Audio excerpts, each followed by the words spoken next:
Ever get that feeling? Like you're trying to learn about the stock market and it's just a tidal wave of information, like drinking from a fire hose. Well, you're definitely not alone there. It can be a lot to process. Exactly. But today, we're going to tackle that head-on with a deep dive into Matthew R. Cratter's Beginner's Guide to the Stock Market. It's a great resource for anyone who wants to, well, not feel so overwhelmed by the whole thing. It really is. We're going to break it down into bite-sized pieces, focusing on the core concepts that can really make a difference in your understanding. And hopefully by the end, you'll feel a lot more confident about navigating the market and making informed decisions. Absolutely. And Crater doesn't sugarcoat it either. Right off the bat, he calls the stock market the world's greatest opportunity machine. So let's dive in and see if we can figure out how to operate this machine. Sounds good to me. So first things first, what exactly is a stock? Well, Crater uses a great analogy to explain this. He says to imagine a company, let's say McDonald's, as a giant pie. Okay? Okay, I'm picturing it. Good. Now, as of May 2019, McDonald's had roughly 765 million slices of that pie. Those are the outstanding shares. And each slice or share was trading at around $187.62. So if you own a share, you own a little piece of the McDonald's pie. So even if I just buy one share, I'm technically a part owner of McDonald's. Exactly. You have a claim on a tiny fraction of the company's assets and earnings. And this concept of ownership is crucial because it ties into how the value of a company is determined. Right, because if everyone thinks McDonald's is going to sell a ton more burgers and fries in the future, then the value of each slice, and therefore the entire pie, is going to go up. And that brings us to market capitalization, or market cap for short. Market cap. So that's basically the total value of the entire company. Right? Precisely. You calculate it by multiplying the number of outstanding shares by the current market price of one share. So back in May 2019, McDonald's market cap was somewhere around $143.58 billion. That's a lot of billions. It is. And to illustrate how much this can change, Crater brings up Apple. The tech giant. Yes. In October of 2018, Apple's market cap reached a mind-boggling $1.103 trillion. Trillion with a T. Wow. But by May 2019, it had dropped to around $840 billion. Still an enormous amount, but a significant change nonetheless. So what causes these big swings in market cap? It's not just random, is it? Definitely not. The stock market is constantly reacting to new information. Earnings reports, economic forecasts, global events, you name it, and it uses all this information to adjust its valuations. It's like a giant collective prediction machine. That's a great way to put it. Crater calls the market a forward-looking mechanism. It's always trying to anticipate the future, not just reflect the present. Kind of like Wayne Gretzky's famous quote, "I ski to where the puck is going to be, not where it has been." Precisely. For example, during the 2009 economic recovery, even though things were still tough for many people, the stock market started rallying. It was essentially pricing in the expectation that things would eventually get better, even before there was clear evidence of that improvement. So it's not just about what's happening now. It's about what investors believe will happen in the future. And that's where the distinction between investors and traders comes in, right? Right.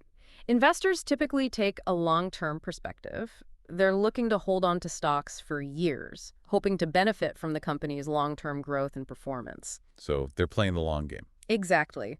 Traders, on the other hand, have a much shorter time horizon. They might buy and sell stocks within hours, days, or weeks, trying to capitalize on short-term price fluctuations. So they're more about timing the market and riding those waves. Exactly. It's two different approaches, each with its own risks and rewards. But regardless of whether you're an investor or trader, you're going to be interacting with the stock market through exchanges. Stock exchanges. So these are like the physical or, well, digital marketplaces where stocks are bought and sold. You got it. In the U.S., the two big ones are the New York Stock Exchange, the NYSE, and the NASDAQ. And these exchanges have all sorts of rules and regulations to make sure things are fair and orderly. Exactly. The NYSE is the more traditional exchange, and it's usually home to larger, more established companies, what people call blue chips. Think companies like Coca-Cola or, going back to our pie analogy, McDonald's. Okay, so those are the tried and true big name companies. What about the NASDAQ? NASDAQ has historically leaned towards technology-focused companies, Apple, Netflix, those kinds of companies. So more of the cutting-edge, innovative players. That's a good way to put it. And every company listed on these exchanges has a unique identifier, a ticker symbol. It's like a shorthand code for that particular stock. Right, like Coca-Cola is KO, Apple is AAPL, and so on. I've definitely seen those. Exactly. Usually, NYSE companies have 2 or 3-letter symbols, while NASDAQ companies have 4, though there are always exceptions to the rule. So if I want to buy or sell a stock, I can't just walk onto the floor of the NYSE or anything, right? Not quite. You'll need a broker, which is basically an intermediary that gives you access to the exchanges, and you'll need to open a brokerage account. Like a bank account, but for stocks. Yeah, kind of. There are tons of brokerage firms out there, from big names like Charles Schwab and Interactive Brokers to newer online platforms like Robinhood, which Crowder mentions is popular with beginners because it's super user-friendly and doesn't charge commissions for trades. Commission-free trading. That sounds pretty appealing. It is. Once you have a brokerage account set up, you can start placing orders to buy or sell stocks. So how do I actually tell my broker what I want to do? There are a couple of basic types of orders you need to know about. The first is a market order. This basically says, buy or sell this stock at the best available price right now as quickly as possible. Sounds straightforward enough. It is, but there's a catch, especially with stocks that aren't very actively traded, what we call illiquid stocks. Okay, so what's the catch? It has to do with the bid and ask prices. The bid and the ask. Right. For every stock, there's a bid price, which is the highest price a buyer's willing to pay right now, and an ask price, which is the lowest price a seller is willing to accept. So the bid is what buyers want to pay, and the ask is what sellers want to get. You got it. And the difference between the bid and the ask is called the spread. The spread, got it. Now, for popular, frequently traded stocks like Apple or Microsoft, that spread might be just a penny or 2. So pretty negligible. Right. But for less liquid stocks, that spread can be much wider, and that's where market orders can get you into trouble. Okay, how so? Crowder gives a good example with a made-up stock, XYZ. Let's say the current bid is $50 for 300 shares, and the ask is $52 for 200 shares. If you place a market order to buy 400 shares... Let me guess. I don't get all 400 shares at the same price. Exactly. Your broker might be able to snag 200 shares at the ask price of $52, but to get the rest, they'll have to find more sellers, potentially at even higher prices. And the same thing can happen in reverse if you're selling. So a market order could actually cost me money just because of the way it's executed. That's the risk, especially with illiquid stocks. So the alternative is a limit order. A limit order, so what's the difference? With a limit order, you tell your broker, I want to buy or sell this stock at this specific price and no higher or lower. So I'm setting my own limit. Exactly. For instance, you could place a limit order to buy Microsoft at $120.25. Your order will only go through if the stock price actually dips down to that level. But wouldn't that mean my order might not get filled at all? It's possible, yes. If the price never hits your limit, the trade won't happen. Okay, so it's a trade-off between control and certainty. Exactly. Crowder says he almost exclusively uses limit orders, even for highly liquid stocks, just to have that extra layer of control. Makes sense. What about the timing of the order? Does it matter? You can choose between a day order and a GTC order, which stands for good till canceled. Day order, GTC order. Okay, tell me more. A day order only stays active during the current trading day. If it doesn't get filled by the end of the day, it's automatically canceled. A GTC order, on the other hand, stays open until it's either filled or you manually cancel it. So a GTC order is basically like saying, keep trying until you get it. Exactly. But be aware that some brokers might have their own rules about how long they'll keep a GTC order open, like 30 or 60 days. Okay, good to know. Is there a best time of day to place an order? That's a great question. Crowder recommends that beginners stick to normal market hours, which are typically 9:30 a.m. to 4:00 p.m. Eastern Time for both the NYSE and NASDAQ. So no late-night trading sprees. Probably not a good idea, especially when you're starting out. Many brokers do offer pre-market and post-market trading, but those periods tend to be less predictable. Lower volume, more volatility. Exactly. So stick to the main trading session, and if you do venture into those extended hours, definitely use limit orders to manage your risk. Solid advice. So now that we've got the basics down, let's talk about some actual strategies for investing. Sounds good. One of the first things Crowder introduces is ETFs, which are exchange-traded funds. ETFs. I've heard that term before, but I'm not entirely sure what they are. Think of them like pre-packaged baskets of stocks. Each ETF is designed to track the performance of a particular market index, like the S&P 500, the Dow Jones Industrial Average, or the NASDAQ 100. Okay, so instead of trying to pick individual stocks, I can just buy an ETF that represents a whole bunch of companies at once. That's the idea. It gives you instant diversification, which is basically spreading your risk across many different investments. And he mentioned some specific ETFs like SPY, DIA, and QQQ. Those are the popular ones that track the S&P 500, Dow Jones, and NASDAQ 100, respectively. Got it. But how do they decide which companies are included in these ETFs? They usually use something called market cap weighting. Market cap weighting. What does that mean? It means that companies with larger market caps have a bigger influence on the ETF's overall performance. So a company like Apple will have a bigger weighting in the S&P 500 ETF than a smaller company. So it's all proportional to their size in the market. That makes sense. And this leads us to the concept of indexing, which is essentially a passive long-term investment strategy. Passive meaning I don't have to actively manage it. Precisely. With indexing, you simply buy and hold these broad-based index ETFs like SPY. The goal is to match the long-term returns of the overall market, minus any fees associated with the ETF. So I'm not trying to beat the market, just ride the wave. Exactly. Crater highlights that indexing has become a widely accepted approach for most people. It's considered a relatively low-risk way to participate in the stock market's growth over the long haul. And he mentioned something called cost averaging. Right. Cost averaging is a technique where you invest a fixed amount of money into your chosen ETF at regular intervals, say every month on the same day. Okay, so I'm not trying to time the market, just consistently buying. Exactly. By doing that, you'll naturally buy more shares when prices are low and fewer shares when prices are high. It smooths out your average purchase price over time. Interesting. So it's a way to take advantage of market fluctuations without trying to predict them? That's the idea.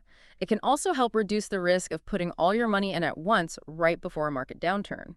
Credit also briefly touches on traditional mutual funds like the Vanguard 500 Index Fund. I've heard of those. Oh, They're yeah. similar to ETFs, right? Yeah, in terms of their goals, they're pretty similar. They both aim to track the performance of a particular index, but mutual funds often have higher minimum investment requirements, and you can usually only buy or sell them once a day at the closing market price. So ETFs are more flexible. For the most part, yes. And for beginners, ETFs like SPY are generally a more accessible entry point. Now, when it comes to indexing, Crater's key advice, especially during bear markets. Bear markets, meaning when the market is going down. Right. His advice is simple. Stay the course, keep buying and holding for the long term, and try not to panic sell just because prices are fluctuating. Easier said than done sometimes, but I get the logic. So ETFs are one way to invest. What are some other strategies? Crater also talks about dividend stocks. Dividend stocks. Those are the ones that pay you a little bit of money just for owning them, right? That's the gist of it. Companies that pay dividends are essentially sharing a portion of their profits with their shareholders, usually on a quarterly basis. Okay, so it's like getting a little bonus just for holding on to the stock. Exactly. And Crater really emphasizes the power of reinvesting those dividends to buy even more dividend-paying stocks. It creates this snowball effect where your investment grows faster over time. The magic of compounding. I've heard about that. It's a powerful force. Crater even shares a story about a guy named Ronald Reed who worked as a gas station attendant and a janitor. Wow. Not exactly a high roller job. Nope. But through frugal living and consistent dividend investing, he managed to amass an $8 million fortune by the time he passed away. $8 million. From gas station attendant to multimillionaire. That's incredible. Totally. It really shows that you don't need a huge income to build wealth in the stock market. Consistency and patience are key. Inspiring story. Yeah. So how do you figure out how much a dividend stock pays? That's where dividend yield comes in. It's a way to measure the annual return you're getting from the dividend relative to the stock's current price. Okay, give me the formula. You take the total annual dividend payment per share, divide that by the stock's price, and then multiply by 100 to express it as a percentage. So if a stock is trading at $60 per share and pays a quarterly dividend of, let's say, dollars for 45 cents, which would be $1.80 per year. Then its dividend yield would be 3%. That's $1.80 divided by $60 times 100. Okay, I see. So a higher yield means I'm getting more bang for my buck in terms of dividend payments. That's the general idea. But it's not always as simple as that. You also want to consider the company's overall financial health and its track record of paying dividends. Right, because a high yield could be a sign of trouble if the company is struggling. Exactly. Some companies even cut their dividends if they need to conserve cash. But as Crater points out, many well-established companies have a long history of not only paying dividends, but also increasing their dividend payments year after year. So my effective yield on my initial investment could actually grow over time. That's cool. It is. He uses Warren Buffett's investment in Coca-Cola as a classic example of this. Buffett bought his shares back in the 1980s, and his effective yield on that initial investment has grown significantly over the years, thanks to Coke's consistent dividend increases. He also mentioned something called dividend aristocrats. Ah, yes. These are companies that have a truly impressive track record of dividend growth. To qualify, they have to have increased their dividend payouts for at least 25 consecutive years. 25 years in a row. That's a pretty exclusive club. It is. It shows stability and commitment to returning value to shareholders. And there's even an ETF called Nobiel that tracks these dividend aristocrats. So if I want a diversified basket of dividend-growing companies, I can just buy that ETF. Exactly. And if you're ever curious about a specific company's dividend history or yield, Crater recommends a simple trick. Hit up Google. Pretty much. Just type in the company's name and dividend, and you'll usually find the information you need. He also makes a point of saying that dividends are usually paid out of a company's free cash flow, which is a good sign that the company is actually generating real profits and has the money to share with its investors. Okay, so dividends are a factor to consider. But how do I actually go about picking stocks? Is there a magic formula? If only it were that easy. But Crater does dedicate a chapter to the principles of how to pick stocks like Warren Buffett. Okay, so following in the footsteps of the Oracle of Omaha, I'm all ears. Well, Buffett's approach is often summed up as buying wonderful companies at fair prices and then holding on to those companies for the long haul. Sounds simple enough, but Mhm. I'm guessing the devil's in the details. Absolutely.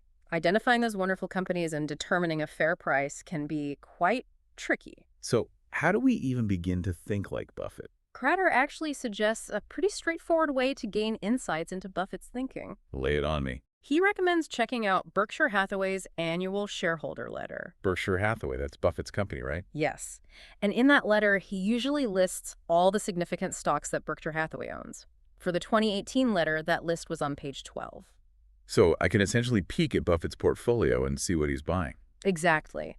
It gives you a glimpse into the types of businesses that he finds attractive, and who knows, you might even be able to pick up some of his newer holdings at an even better price than Berkshire paid. That's a great tip. So beyond just copying Buffett's stock picks, what are some of the key things he looks for in a company?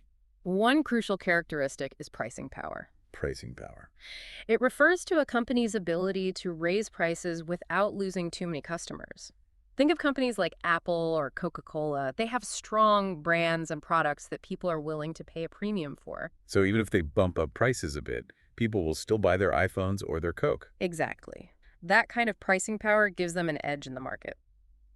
Gratter also dives into the world of value investing. Value investing. That sounds intriguing. It's all about finding stocks that are trading for less than they're actually worth. It's based on the idea that the market sometimes misprices assets, creating opportunities for savvy investors to buy low and sell high. So it's like finding hidden gems in the bargain bin. Yeah, kind of. Crater talks about the work of Benjamin Graham, who is considered the father of value investing, and how he and Warren Buffett, in his early days, would often look for companies trading below their net cash value or with exceptionally low price-to-earnings ratios. Price-to-earnings ratios. We talked about that earlier, the PE ratio. Right. It's calculated by dividing the company's current stock price by its earnings per share over the past year. A low PE ratio might seem like a good deal, but... There's always a but. Right. Crater warns that a very low PE, like 10 or less, often indicates that the company is facing some serious challenges. It could be declining revenues, a heavy debt load, or just outdated products. So low PE doesn't automatically mean a good buy. Exactly. He calls those situations bad holes to fish in. Makes sense. You don't want to be fishing where there are no fish. He also warns about value traps. Value traps. These are stocks that appear cheap based on their low PE, but their earnings are actually about to tank, so they're not really a good value at all. So it's like a mirage in the desert. That's a good analogy. He gives the example of Blockbuster back in 2009. It had a seemingly low PE, but it was on the verge of bankruptcy. Because everyone was switching to Netflix. Exactly. Netflix, on the other hand, had a much higher PE at the time, but its earnings were poised to explode. So the lesson here is to look beyond just the current PE and consider the company's future prospects. Skate to where the earnings are going to be. I like that. It's good advice. Now, on the other side of the spectrum from value investing, you have growth stock investing. Growth stock investing. So these are the companies that are expanding rapidly, right? Exactly. They're the ones with high revenue growth or earnings growth, often at the expense of profitability in the short term, and they tend to have high PE ratios. Because investors are betting on their future potential. Exactly. And Crater's first rule for growth stocks is pretty blunt. Ignore the high PE. Because it's not always a reliable indicator for these types of companies. Right. Companies experiencing rapid growth will almost always have high PEs. And some of the most successful companies in history, like Amazon and Microsoft, traded at what seemed like ridiculously high PEs for years during their high growth phases. So if I'm looking at growth stocks, what should I be paying attention to instead of just the PE? Well, Crater has a bit of a contrarian view here. He actually likes to buy stocks that are hitting new 52-week highs or even all-time highs. Really? That seems counterintuitive. Wouldn't it make more sense to buy when prices are low? That's the conventional wisdom, yes. But his logic is that when a stock is hitting new highs, it means that everyone who currently owns that stock is in a profitable position. So there's less downward pressure from people wanting to sell and cut their losses. Exactly. Plus, stocks at new highs tend to attract more attention and excitement, which can create even more upward momentum. It's like a self-fulfilling prophecy. The more it goes up, the more people want to buy in. That's one way to think about it. He sometimes calls these rocket stocks. So if I'm trying to find these potential rocket stocks, what should I be looking for? Crater suggests checking out lists of stocks hitting new highs and then looking at their daily price charts. He looks for stocks that are trading above their 50-day moving average, and ideally, he wants to see that 50-day moving average trending above the 200-day moving average. The 50-day and the 200-day moving averages, those are like technical indicators that show the overall trend, right? You got it. He also likes to buy on breakouts from periods of consolidation, where the stock has been trading in a tight range for a while, or on pullbacks to the 50-day moving average in a strong market. Okay, so it's all about identifying those upward trends. Exactly. He also emphasizes paying attention to the overall market conditions. Meaning, I shouldn't buy growth stocks if the market as a whole is tanking. That's generally a good rule of thumb. He suggests focusing on growth stocks when the major market indices like the S&P 500 and the NASDAQ 100 are also in uptrends. He also prefers growth stocks with a market cap under $5 billion and a relatively low float. Float. Reminder, what's that again? The float refers to the percentage of a company's shares that are actually available for public trading. So a low float means fewer shares are out there. Exactly. And that can sometimes amplify price movements, both up and down. So more volatility. Got it. He also pays attention to the short interest in a stock. That's the percentage of shares that have been sold short by investors who are betting on the price to go down. So if a stock with high short interest starts breaking out to new highs, that can lead to a short squeeze, where those short sellers are forced to buy back their shares to cover their losses, which can further drive the price up. so it's like a chain reaction of buying. That's interesting. It can get pretty wild. But of course, knowing when to sell a growth stock is just as important as knowing when to buy. Right, because you can't take profits if you never sell. Exactly. Crater outlines several profit-taking strategies. Tell me about them. They range from selling when you feel irrationally excited about a trade, which can be a sign that you're getting greedy. Uh-oh, that's dangerous territory. It can be. To taking profits after the stock has made a certain percentage gain, to setting specific price targets and selling when those are reached. He also talks about using technical indicators, like exiting if the stock breaks below its 50-day or 200-day moving average, or if those two moving averages cross each other in a bearish way, which is often called a death cross. A death cross. That sounds ominous. It can be a sign that the upward trend is reversing. But regardless of which strategy you use, he stresses the importance of using stop-loss orders. Stop-loss orders. Those are like safety nets, right? Exactly. They automatically sell your shares if the price drops to a certain level, limiting your losses on a trade. He also advises never risking more than 1% of your total trading capital on any single investment. So don't put all your eggs in one basket. Wise words.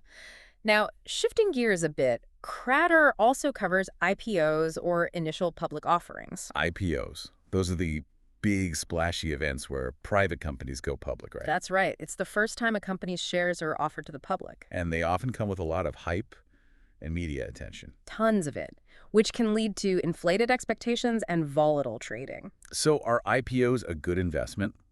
It's complicated. They can be, but they're also very risky.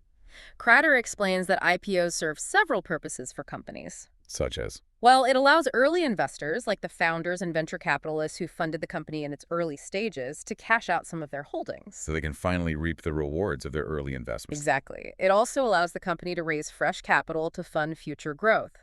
But there's often a lot of insider selling going on during an IPO, meaning that the people who got in early at a much lower price are often selling their shares during the IPO. So they're taking profits, and the average investor might be buying in at an inflated price. That's the risk.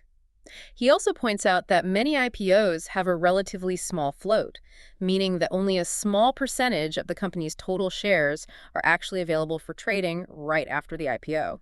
So supply and demand can really drive up prices. Exactly.